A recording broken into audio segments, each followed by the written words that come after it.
Le marché de Yopougon, dans la banlieue d'Abidjan. Dans ce temple de l'économie informelle, un banquier se ferait un chemin. Il est venu récolter de l'argent auprès de ses clients. Bonjour, comment ça va? Oui, ça va. Là, tu me verses 2000 francs aujourd'hui. Oui. Ok.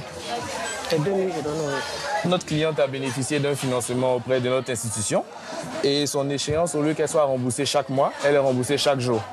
Voilà, donc elle doit rembourser en fait 36 000 francs par mois qu'on a divisé en fait par 20 jours.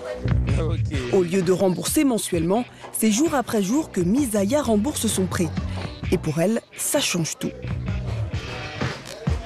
Ce crédit m'a aidé à développer mon commerce. J'ai payé du riz pour vendre en détail. Je le rembourse par jour.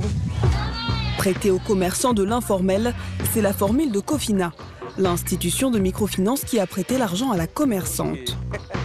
Mais avant d'obtenir son prêt, Misaya Koulibaly a dû suivre une formation organisée par la société. C'est le passage obligé pour toutes les commerçantes qui prétendent à un crédit. Et pour suivre cette formation, pas besoin d'aller loin. L'agence de microfinance est située juste à côté du marché de Yopougon. Aujourd'hui, ces commerçantes ont rendez-vous avec Aboubacar Kamara, un agent de la société de microfinance. Comment ça va? Au menu, un cours accéléré de comptabilité. Objectif, apprendre à bien calculer les bénéfices et les coûts d'achat d'une marchandise. Les 350 000 francs que vous avez achetés, quand vous le vendez à combien? Je vends à 500 francs. D'accord. Donc, Madame Tapé vend à 500 000 francs. Après avoir énuméré toutes les dépenses nécessaires à la vente de votre marchandise, vous allez aboutir à un coût d'achat qui est peut-être égal à 400 000 francs. Si vous ne prenez pas en compte toutes les dépenses liées à vos achats, vous allez vous tromper sur votre marge bénéficiaire. La plupart des commerçantes n'ont pas été à l'école. Alors cette formation est le moyen pour Cofina de s'assurer qu'elles sont capables de gérer un emprunt. Nous faisons la formation. Le crédit est octroyé sous 48 heures. Il y a un suivi au quotidien. Nous rendons toujours, quand nous faisons la collecte journalière, nous prenons les nouvelles connaissances de leur activité et ce qui nous permet de nous ajuster sur le terrain. Accorder du crédit aux commerçants informels et s'adresser à tous les oubliés des banques traditionnelles, c'est là-dessus que cette institution de microfinance a construit toute sa stratégie. Allez, au revoir. En Côte d'Ivoire, la société a pris le nom de Compagnie africaine de crédit. Mais sa maison mère s'appelle Cofina.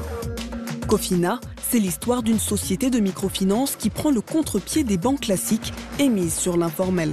Car en Afrique, c'est un marché gigantesque. Sur le continent, 80% de la population active travaille dans le secteur informel.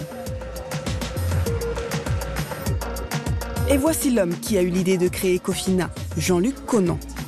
Nous l'avions rencontré il y a 2 ans.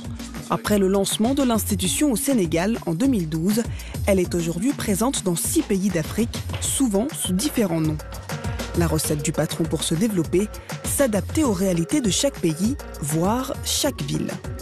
Le modèle économique, il est spécifique à chacun des pays, voire à chacune des régions. Parce que dans le nord, par exemple de la Côte d'Ivoire ou du Sénégal, on n'a pas les mêmes contraintes que dans le sud en matière économique. Notre modèle, la spécificité de notre modèle est basée sur une approche client qui est spécifique à chaque environnement, qui permet d'anticiper d'éventuels problèmes et aussi d'accompagner le client dans son activité. Pour Jean-Luc Conan, s'installer dans plusieurs pays, c'est aussi une façon de mutualiser les risques dans un continent africain où les troubles politiques sont fréquents.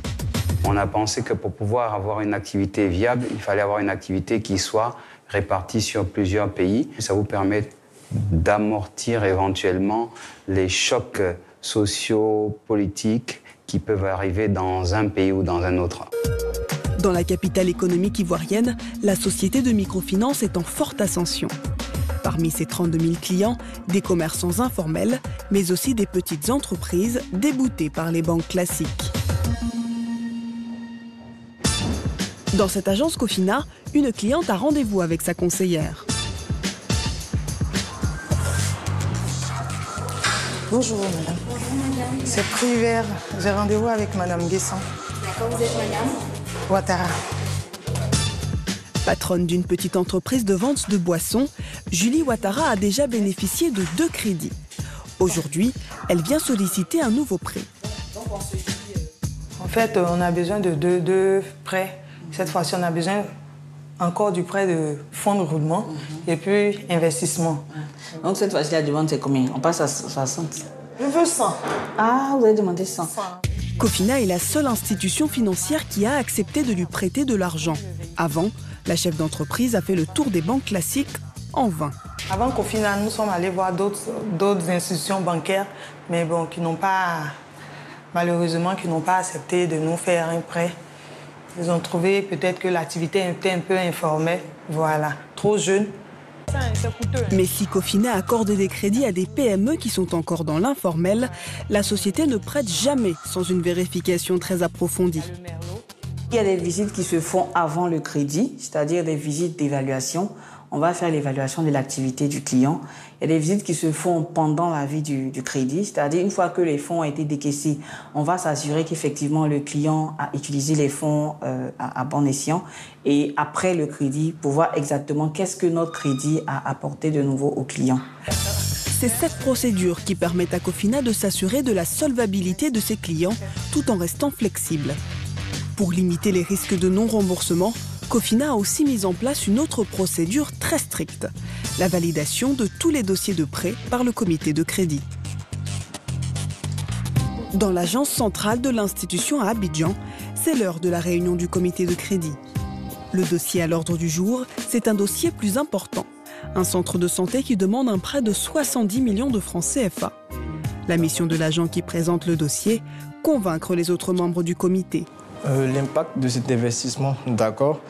D'abord, en termes de la qualité des services déjà, dans la zone dans laquelle il est situé, ça va lui permettre d'offrir un meilleur service à sa clientèle. Donc les états prévisionnels nous font ressortir une croissance de 20% du chiffre d'affaires. Voilà, 20% du chiffre d'affaires et également une croissance de 30% du résultat net mensuel qui va passer de 6 900 000 à 900 000 francs CFA. Le comité approuve le prêt de 70 millions de francs CFA au centre de santé par un vote à main levée.